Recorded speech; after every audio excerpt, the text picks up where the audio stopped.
하여 새로운 삶을 성령 하나님께서 열어주시기를 축원합니다. 자, 절 보세요. 역사는 하나님께서 일하시는 공간입니다.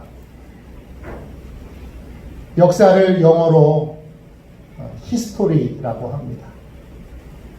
이 말은 두 개의 단어로 구분됩니다. 히스와 스토리입니다. 히스는 하나님을 뜻합니다. 역사는 그분의 이야기, 하나님의 이야기입니다. 우리는 역사를 통해서 하나님께서 세상과 만물을 어떻게 통치하시는지, 인간의 삶에 어떻게 개입하시는지를 배우게 됩니다. 우리나라는 긴 역사를 가지고 있습니다. 긴 역사 중에 영광의 순간도 기억해야 하지만 더 오랫동안 깊이 기억해야 할 것은 고난의 순간입니다. 왜냐? 고난을 통하여 더 많은 것을 깨닫고 배울 수 있기 때문입니다. 유대인들도 자신들이 겪은 고난을 묵상했습니다. 하나님께서 왜 이 고난을 우리에게 허락하셨는가? 이들은 고난의 때를 묵상하며 질문하며 기도합니다. 유대인의 절기 중에 여러분 티샤 베아브라고 하는 절기가 있습니다. 이날은 이스라엘이 바벨론에게 멸망한 것을 기념하는 날입니다. 기분 좋은 날이 아닙니다. 자랑스러운 날이 아닙니다. 수치스러운 날입니다. 쉽게 말하면 나라가 망한 날을 기념하는 겁니다. 이날 유대인들은 통곡의 벽에 모여 예레미야 애가를 읽습니다. 예레미야 애가는 바벨론 이 나라를 멸망시킬 때에 애통하며 하나님 앞에 울며 기도했던 기도문입니다. 유대인들은 티시아 베아브에서 예레미야 애가를 읽으면서 왜 선택받은 우리가 이런 고통과 이런 수치와 이런 실패를 겪어야 하는지 하나님 앞에 울며 묵상하며 지금 어떻게 살고 있는지를 반성하게 됩니다. 또 유대인들은 2차 세계대전 당시에 나치에 의해서 대학살을 당합니다. 그걸 홀로코스트라고 부릅니다. 홀로코스트는 인간이나 동물을 대량으로 죽인다는 뜻입니다. 나치 독일은 폴란드에 있었던 아우슈비츠라고 하는 유대인 수용소에서 600만 명의 유대인들을 학살합니다.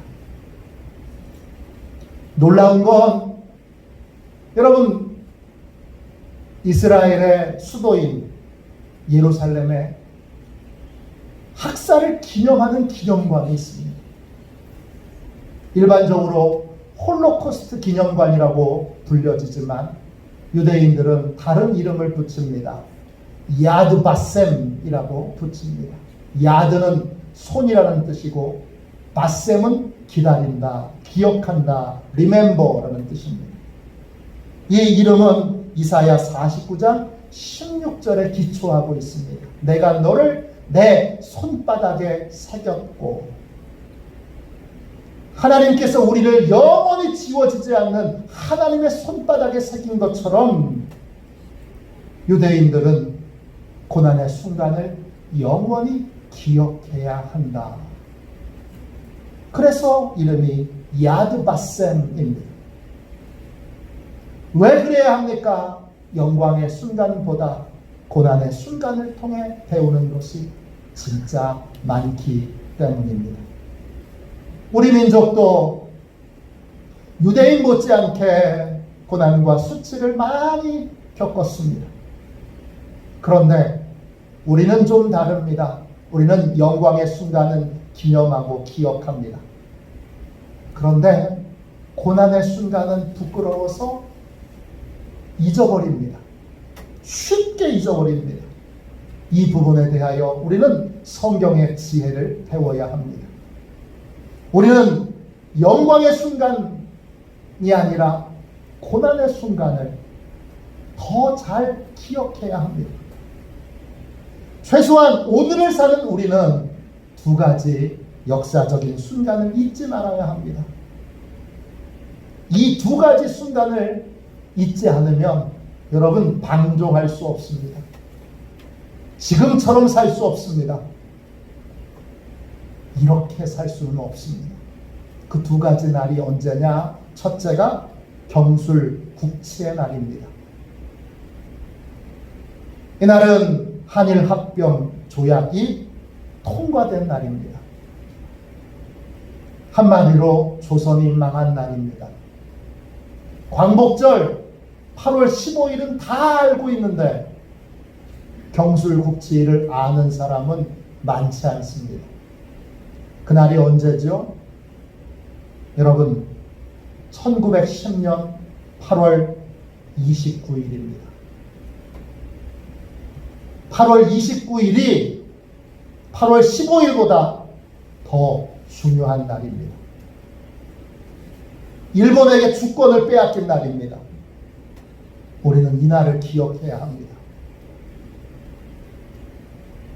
이러한 수치와 부끄러움을 다시 당하지 않도록 우리의 삶을 반성하고 돌아봐야 합니다. 그래야 여러분 똑같은 수치와 똑같은 실패를 반복하지 않을 수 있습니다. 반드시 기억해야 될 또 다른 날이 있습니다. 언제일까요? 한국전쟁의 날입니다. 이번 주 목요일은 6월 25일 한국전쟁이 일어난 지 70주년 되는 날입니다. 한국전쟁은 다양한 이름으로 불립니다. 6.25 동란, 6.25 사변, 6.25 전쟁, 한국전쟁 등등으로 불립니다. 5000년 역사에서 가장 잔인했던 전쟁, 가장 치열했던 전쟁이 한국전쟁입니다. 전쟁 기간은 1129일. 전쟁에 참여했던 한국군, 북한군, 유엔군, 중공군 합쳐서 사상자, 죽은 사람만 300만 명. 전쟁 고아 10만 명, 전쟁 비망인 30만 명, 피난민 320만 명, 이산가족 1000만 명 이상의 끔찍한 전쟁입니다. 귀하게도 이곳에 한국전쟁에 참여하셨던 우리 귀한 우리 성도님도 계시고 또 많은 분들이 한국전쟁을 직접 몸으로 겪고 여기까지 살아오신 분들이 계십니다. 이 땅에서 전쟁이 반복되지 않으려면 우리는 한국전쟁을 기억해야 합니다. 동시에 한국전쟁에서 하나님께서 행하신 놀라운 은혜, 놀라운 기적들도 반드시 기억해야 합니다. 하나님이 살아계시는 거 못 믿겠거든 한국전쟁을 조금만 공부해 보십시오. 기도 응답받는 거 못 믿겠거든 한국전쟁을 조금만 공부해 보십시오. 정말 하나님이 우리 민족을 사랑하시느냐고 되묻는 분이 계시거든 한국전쟁을 조금만 공부해 보십시오. 당신이 누리고 있는 이 자유는 하나님이 사랑하셔서 베풀어 주신 기적의 결과입니다. 우리는 이걸 기억하고 전쟁을 알지 못하는 세대에게 이것을 전해야 합니다. 오늘 읽은 말씀 사사기 2장 6절부터 10절에는 세대가 둘로 나눠집니다. 전쟁을 경험한 세대와 전쟁을 경험하지 않은 세대. 여호수아와 함께 전쟁을 경험한 세대는 전쟁만 경험한 것이 아니라 전쟁 중에 역사하신 하나님의 은혜를 경험했던 사람들입니다. 이들은 끝까지 하나님을 잘 믿고 섬깁니다. 6절, 7절 보세요. 전에 여호수아가 백성을 보내매 이스라엘 자손이 각기 그들의 기업으로 가서 땅을 차지하였고 백성이 여호수아가 사는 날 동안과 여호수아 뒤에 생존한 장로들 곧 여호와께서 이스라엘을 위하여 행하신 모든 큰 일을 본 자들이 사는 날 동안에 여호와를 섬겼더라. 이때는 하나님의 은혜를 기억하고 끝까지 믿음으로 살았습니다. 그런데 여호수아가 죽고 전쟁을 경험한 세대가 다 죽자 문제가 생겼습니다. 8절부터 10절까지 보세요.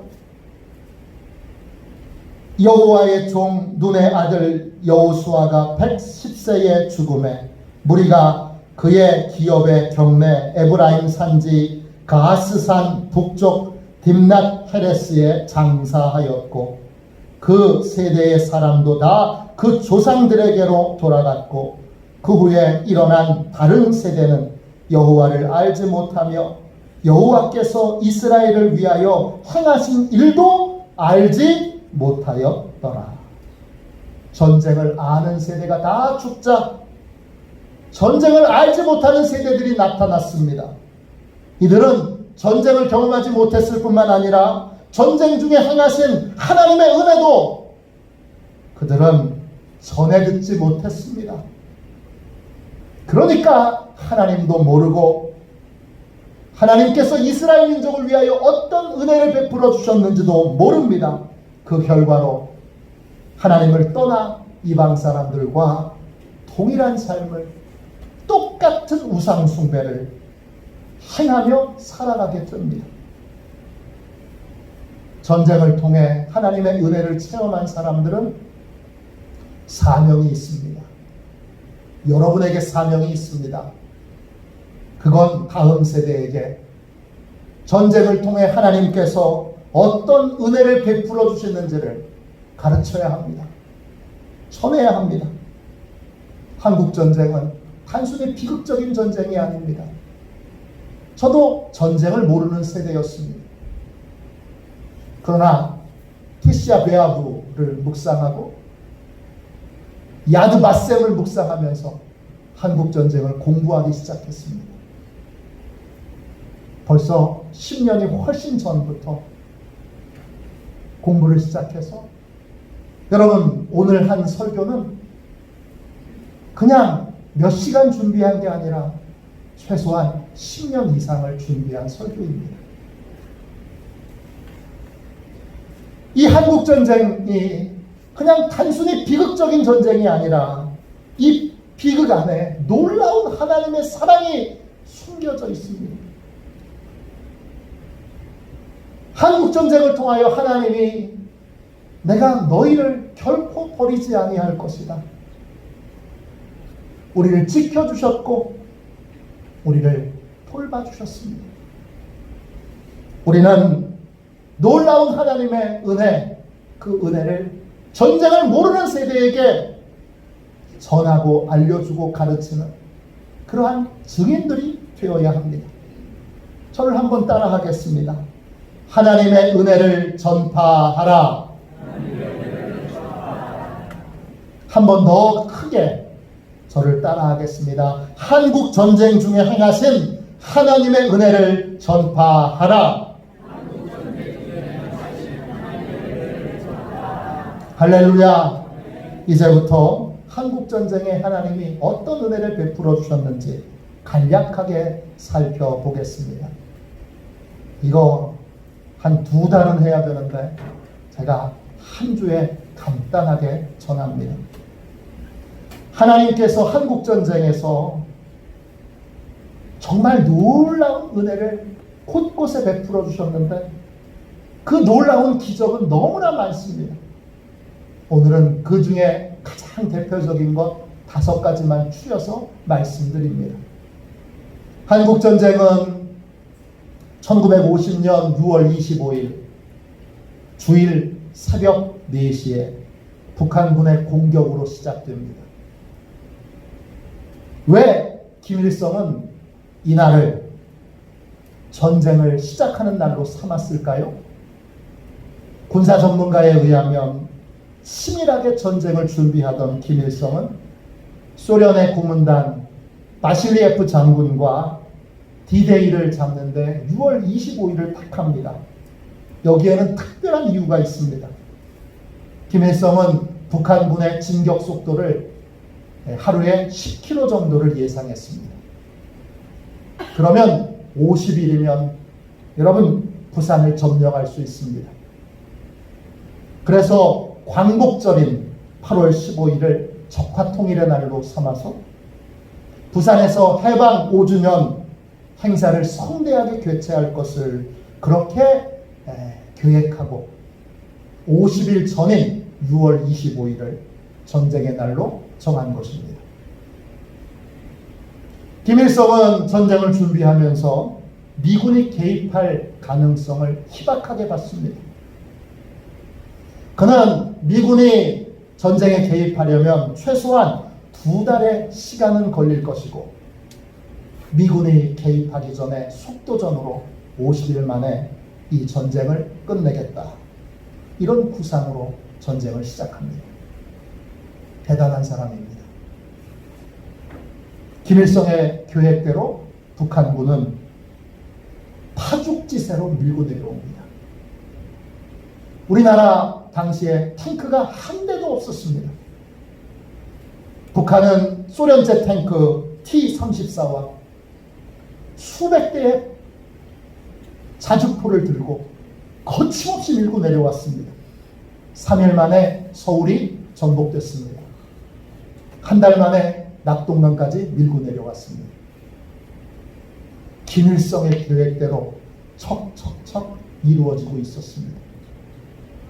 그때 부산으로 피난 내려온 기독교인들은 공포에 떨고 있었습니다. 많은 분들이 이미 북에서 기독교인들이 어떤 탄압을 받았는지 충분히 체험을 했습니다. 피난 온 기독교인들은 부산에 있는 교회마다 또 송도 해수욕장, 또 해운대 해수욕장, 그때는 해수욕장이 아니죠. 그냥 모래바닥이죠. 그 모래바닥에 무릎을 꿇고 피난 내려온 그날부터 울부짖기 시작합니다. 수백 명의 목회자와 수천 명, 수만 명의 성도들이 철야로 교회 바닥에서, 모래바닥에서 일어날 생각을 하지 않고 밥 먹을 생각을 하지 않고 하나님 앞에 소리를 지르며 기도합니다. 하나님 살려주십시오. 이제 우리 백성 버리시면 우리는 편해탄에 빠져 죽을 수밖에 없습니다. 절박한 기도였고 간절한 기도였습니다.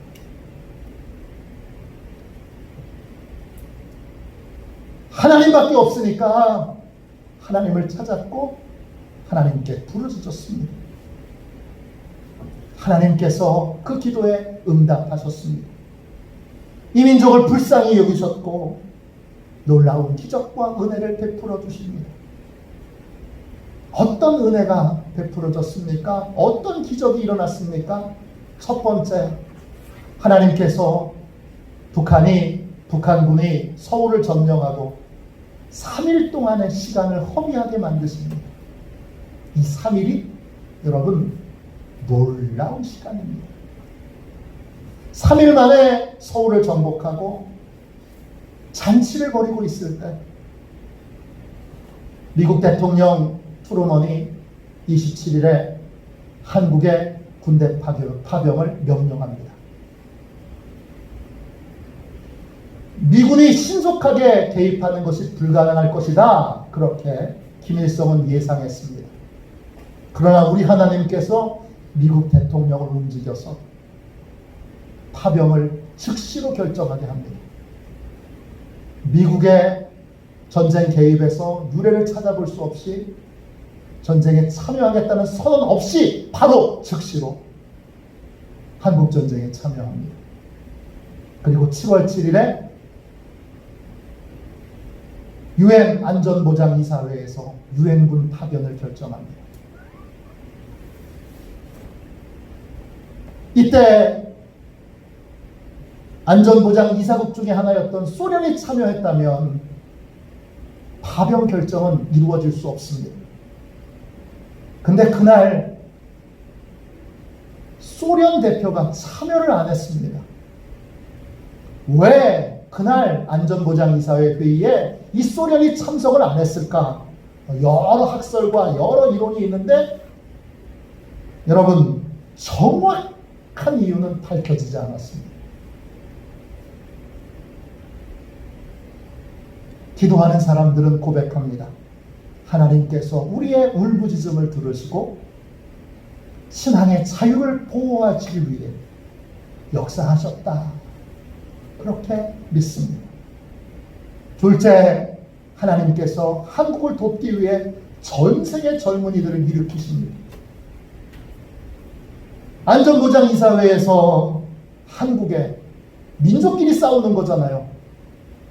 이 국지전에 유엔군을 파견하겠다라고 결의한 것도 특별한 일이지만 무려 16개국에서 젊은이들이 한국전쟁에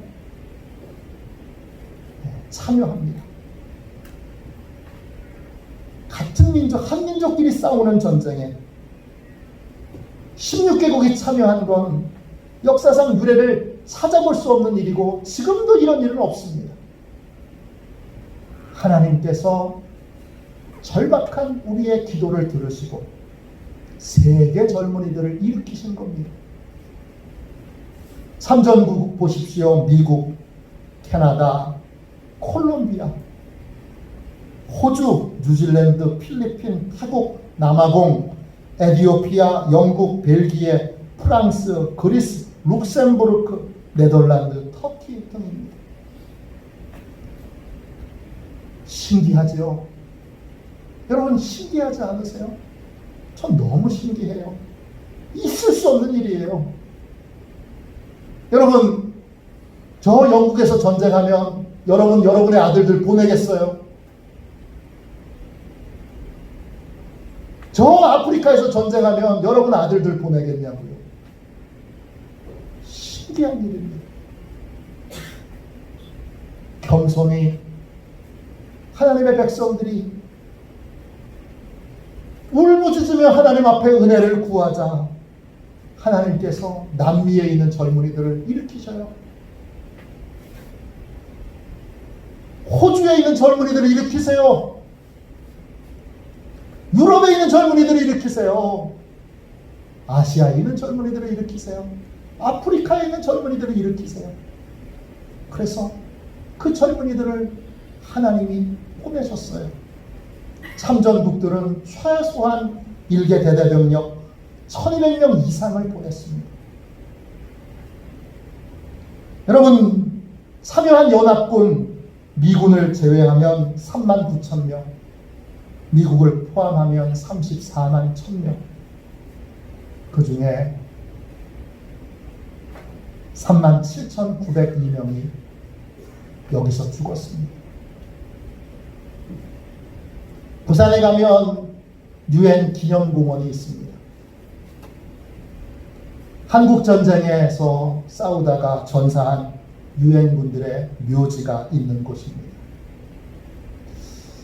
그곳을 가면 정말 눈물이 솟구쳐 오릅니다.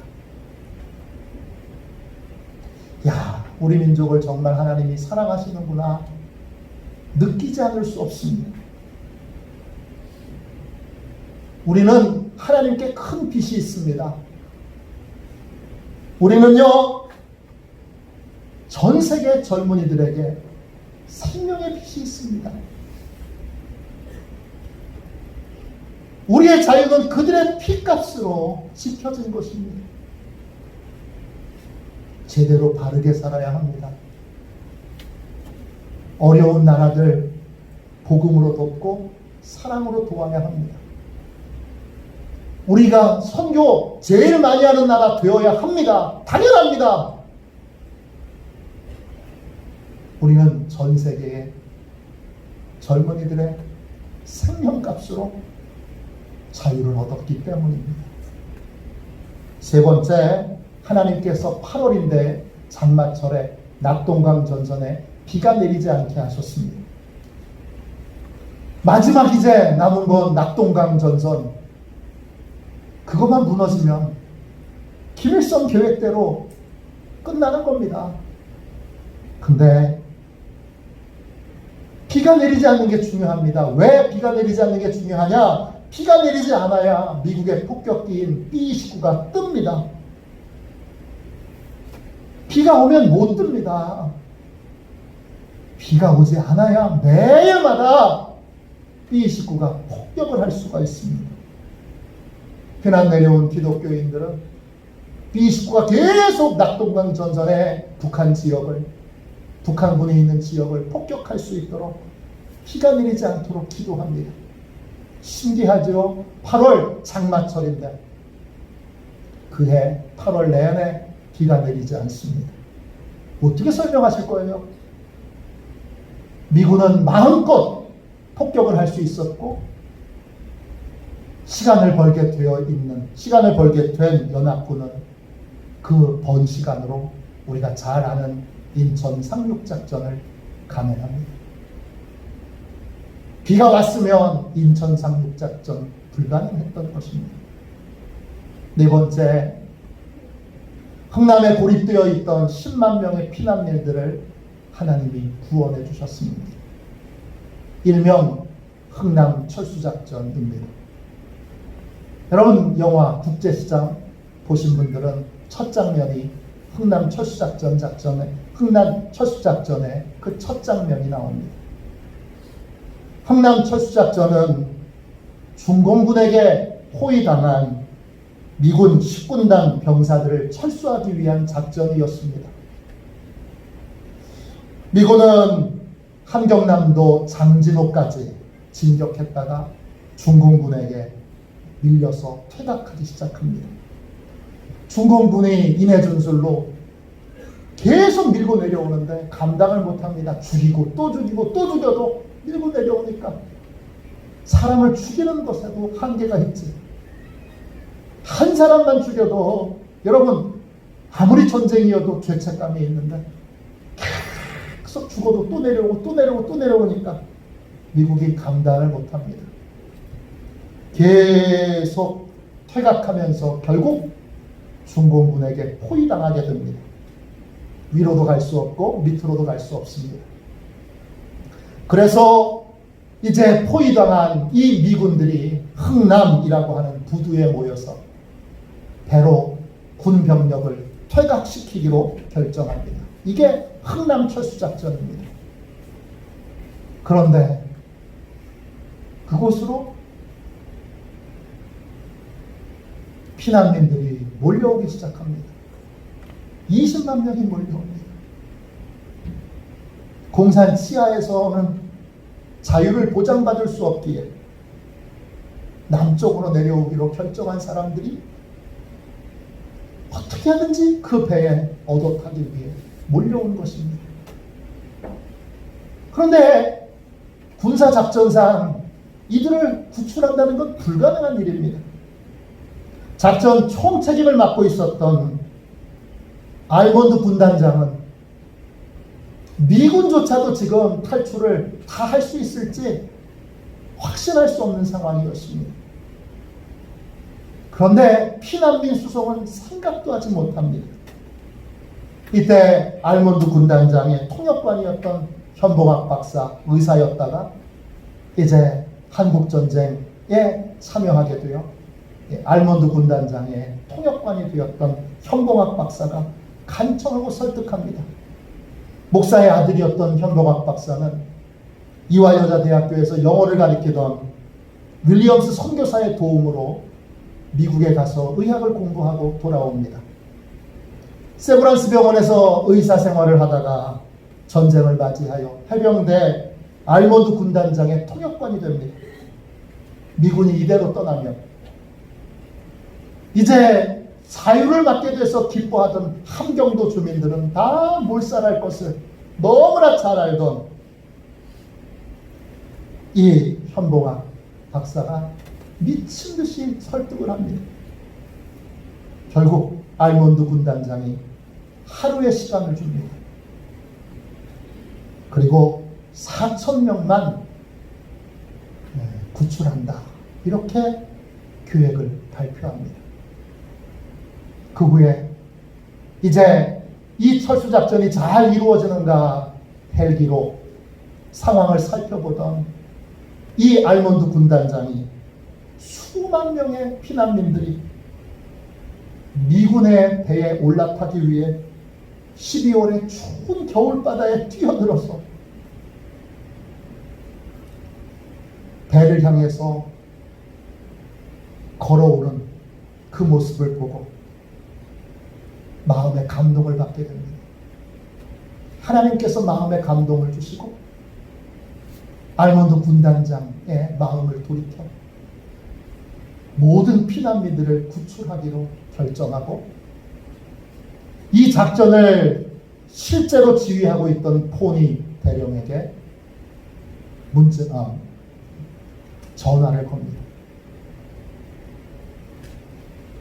피난민 구출 작전을 지휘하던 포니 대령은 전화를 받고 명령을 듣자마자 피난민을 최대한 태우기 위해 미군 배에 실어놨던 모든 탄약과 탱크와 포와 무기를 버립니다. 그리고 피난민들을 태우기 시작합니다. 아무리 태워도 다 태울 수가 없습니다. 이제 배가 한 대 남았습니다. 메리너스 빅토리오 하나입니다. 메리디스 빅토리오 하나입니다. 이 배는 여객선이 아니라 화물선입니다. 정원이 60명입니다. 근데 하나님께서 이 배의 선장이었던 레너드 라루 선장의 마음을 감동시킵니다. 그래서 최대한 피난민들을 태워라. 그래서 60명 정원인데 무려 14,000명을 태웁니다.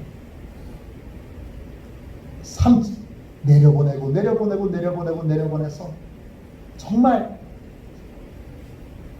움직일 수 없는, 꼼짝달싹할 수 없는 그러한 지경까지 사람들을 태웁니다. 선실부터 갑판, 창고, 기관실, 사람을 태울 수 있는 모든 공간에 사람을 다 태웁니다. 사람들을 태우는 시간만 16시간 걸렸습니다. 그리고 이 사람들을 태우고 3일 동안의 항해를 거쳐 거제도에 있는 장승포항에 도착하게 됩니다. 놀라운 건요, 라루 선장은 많은 사람이 죽었을 거라고 생각했어요. 근데 놀라운 건 탑승했던 14,000명 가운데 한 사람도 다치지 않았어요. 놀라운 건 그 3일 동안 5명의 어린아이가 태어났어요. 그 미군 승무원들은 아는 한국 단어가 없으니까 다 김치라고 불렀어요. 김치 1, 김치 2, 김치 3. 그래서 김치 1부터 김치 5까지 무려 14,500명이 하나도 다치지 않고 3일의 항해를 무사히 마칠 수 있었어요. 항해 후에 한참 시간이 지나 레너드 라루 선장은 그날의 기억을 이렇게 고백합니다. 저는 그 항해에 대해서 생각하면서 어떻게 그렇게 작은 배에 그렇게 많은 사람을 태울 수 있었는지, 어떻게 한 사람도 잃지 않고 그 위험한, 그 끝없는 위험을 극복할 수 있었는지를 생각해 보면 하나님의 손길이 제 배의 키를 잡고 계셨다는 사실을 명확하게 깨닫게 됩니다. 전쟁 후에 이 레너드 라루 선장은 카톨릭 수사가 됩니다. 그리고 그 수도원의 원장이 됐을 때 재정의 어려움으로 그 수도원이 폐쇄 위기에 놓였을 때 우리 외관에, 경상도 외관에 있는 베네딕트 수도원에서 그것을 사줍니다. 하나님이 놀라운 은총으로 설명할 수 없는 기적으로 이 일을 행하셨습니다. 이 메리디스 빅토리호는 지금도 가장 많은 사람들을 구출해낸 대로 기네스북에 올라가 있습니다. 다섯 번째, 하나님이 어떤 기적을 행하셨습니까? 피난 내려온 사람들을 사랑과 긍휼로 돌봐주셨습니다. 흥남 철수작전으로 이제 수많은 피난민들을 거제도 주민들이 맞이하게 됐습니다. 그때 거제도에 살던 주민들은 피난민들을 위해 자신들의 집, 거처들을 아낌없이 내어줍니다. 제가 부산에 목회할 때 저는 거제도에 자주 갔습니다. 장승포항에 자주 갔습니다. 이런 사실을 너무 잘 알기에 은혜의 땅, 장승포항에 은혜의 땅, 거제도에 자주 가서 거기서 하나님의 은혜를 느끼고 체험하며 돌아왔습니다. 기록에 보면 거제도에 살던 82세 되었던 윤말순 할머니는 주먹밥을 만들어서 부두에서 내리는 피난민들 하나하나에게 주먹밥을 주었습니다. 그들은 3일 내내 굶었고 아무것도 못 준 상태였습니다. 그 할머니가 준 그 주먹밥이 세상에서 먹어본 밥 중에 제일 맛있었다. 그렇게 피난민들은 나중에 고백합니다. 거제도 주민들은 골방이나 창고까지 전부 피난민들에게 내줍니다. 방을 구하지 못한 피난민들은 마을 어귀에 공터나 산에 움막을 짓고 살았는데 여러분, 거제도 주민들 가운데 어떤 사람도 불평하는 사람이 없었습니다. 기록에 보면 성포리 구장댁에 9명의 사람들이 머물면서 김치축 내줘, 밥축 내줘. 그래도 구장이 싫은 내색 하나도 하지 않았다는 기록이 있습니다. 피난민들은 짧게는 3개월, 길게는 3년, 아니 평생 그곳에 그냥 머물러 산 사람도 있습니다. 하나님께서 거제도 사람들의 마음에 긍휼의 마음, 사랑의 마음을 주셨어요. 오갈되었던 피난민들을 따뜻하게 보살피게 하셨습니다. 한국전쟁은 우리나라 역사상 가장 큰 상처입니다. 그런데 그 전쟁 중에도 하나님은 이 민족을 포기하지 않으셨습니다. 우리를 지켜주셨고 보호해 주셨습니다. 하나님이 보호해 주신 가장 중요한 것은 신앙의 자유입니다. 여러분, 전쟁 중에 그리스도인과 피난민들이 가장 소중히 여겼던 것도 신앙의 자유입니다. 기독교인들이 밤을 새워가며 부르짖어 기도했던 것도 신앙의 자유입니다. 우리는 그 결과로 신앙의 자유를 얻었습니다. 그리고 역사상 유례를 찾아볼 수 없는 부흥과 역사상 유례를 찾아볼 수 없는 경제 성장을 이루었습니다. 기억하십시오. 저와 여러분이 누리고 있는 이 신앙의 자유는 그냥 얻어진 것이 아닙니다. 지금 우리는 이 자유를 어떻게 쓰고 있습니까?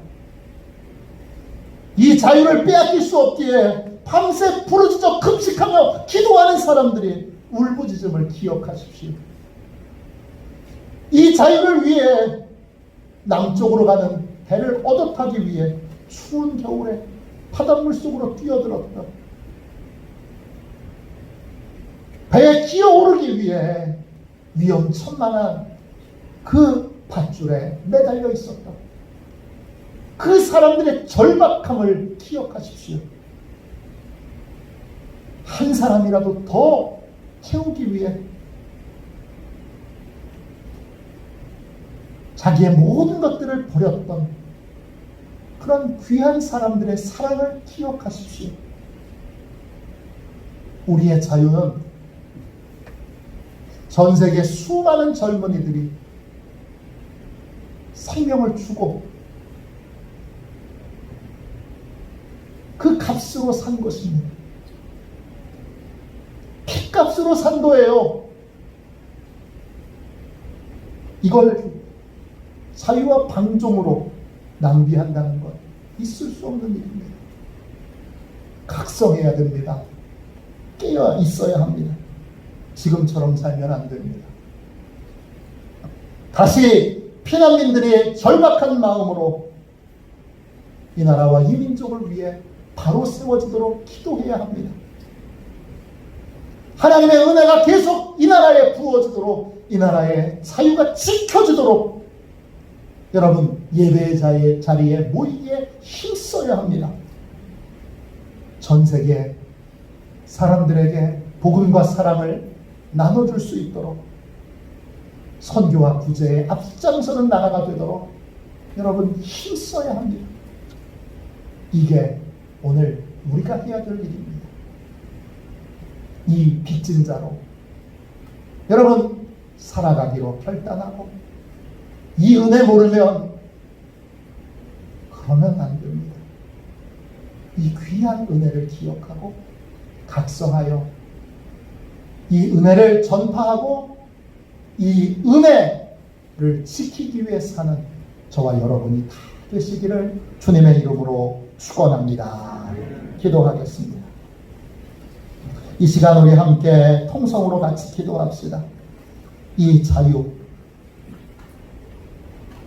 방종하고 방탕하고 지금처럼 이 자유를 허비하고 낭비해서는 안 됩니다. 각성하여 깨어 하나님이 계속 이 자유를 지켜주시는 대한민국이 되도록 기도하는 예배에 모이기에 힘쓰는 선교와 구제에 앞장서는 그러한 성도가 되도록 우리 함께 통성으로 기도합시다. 기도합니다. 하나님 아버지 주님 은혜와 사랑 감사합니다. 주님 이 상처와 비극 가운데 하나님이 베풀어 주신 놀라운 은혜가 있습니다. 주여 우리에게 주님 결코 방종해서는 안 되는, 결코 아버지의 교만해서는 안 되는 분명한 이유를 깨우쳐 주셔서 감사합니다. 하나님 제대로 살게 하여 주옵소서. 똑바로 정신 차리게 하여 주옵소서. 아버지여 주님 기도의 자리에 사명감을 가지고 나오게 하여 주옵소서. 부르짖게 기도하게 하여 주시고 울부짖게 하여 주시고 하나님, 하나님의 은혜를 체험하는 복된 아버지 주님 축복된 성도들이 되도록 하나님 깨워주옵소서. 아버지 전쟁을 알지 못하는 세대에게 가르치게 하여 주옵소서. 더 철저히 더 온전히 은혜를 가르칠 수 있도록 하나님 지혜를 더하여 주옵소서. 역사하여 주옵소서. 주님 자비하신 하나님 은혜와 사랑을 감사합니다. 우리를 사랑하셨습니다. 우리를 사랑하셨습니다. 지금도 사랑하고 계십니다. 그런데 우리는 교만에 빠져 방종과 방탕으로 인생과 세월을 허비하고 낭비했습니다. 하나님이 주신 자유를 주님 더러운 욕심과 주님 탐욕과 이기심으로 더럽혔습니다. 주님 회개합니다. 다시 각성하여 하나님 앞에 바로 서게 하여 주옵소서. 예수님의 이름으로 기도합니다. 아멘.